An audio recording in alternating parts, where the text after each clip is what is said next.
Hello everyone, my name is Chris.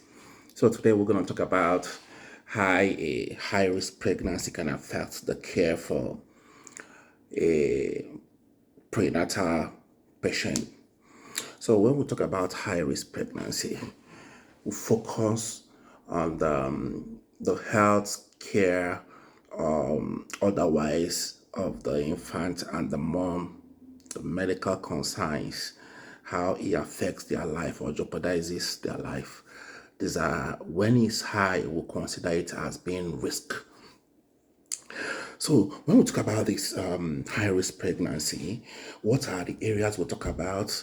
We'll talk about the biophysical. When you talk about the biophysical, you talk about the genetics, the genetic consideration, like the health, the pre-existing condition of the mom. Is she someone that is diabetic? Is it someone that has an autoimmune condition, hypertensive? There's a whole lot of them. DIC, talk about it. These are the things that will affect the kid. We also talk about the psychosocial, what are the social habits of the mom? Is it someone that smokes? Is it someone on drugs? Is it an alcoholic? We also talk about the social economic, the income. Is he someone that is homeless? Was he able to meet the needs? Is she married? Is she single? Is she divorced? These are things that have effect on the baby. We also talk about the environment. The environment you stay, is it a toxic environment? Is it where you're exposed to radiation and all the other environmental factors that can have impact on the mom or the fetus?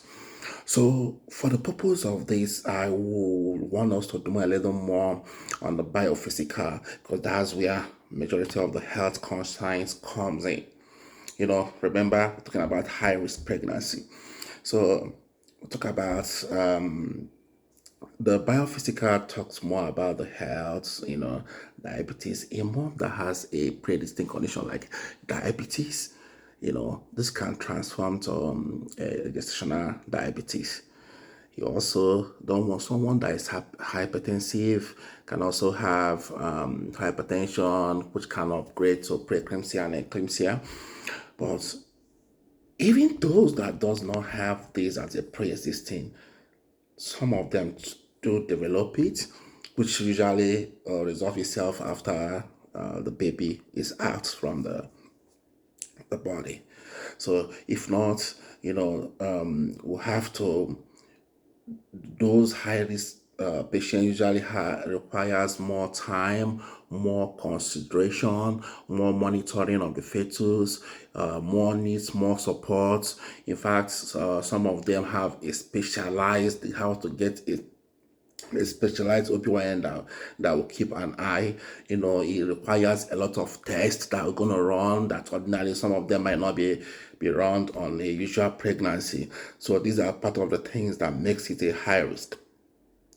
Now, having talked about it, we talked about some of the interventions we expected once your health, your pregnancy has been classified as high risk. There are some of the intervention we'll talk about, like the fetal monitoring. You have to monitor the fetal very well starting from the very first day. Monitor the heartbeat, heart rate, make sure it's going, is okay, the comfort of the baby, the comfort of the mother. There's a lot of things that can go wrong very fast. We'll make sure they're okay. Medically, we can have corticosteroid like better, so that can help us, and other medical conditions. Also, the support of the husband or the couple is always very, very important. Social support, being there to support through the process, and making sure that all the moral support the mom needs is there. There's other medical requirements that we might need, non-pharmaceutical ablation coming over for they usually organize a class for them and making sure that it gets through and have a healthy delivery. Thank you.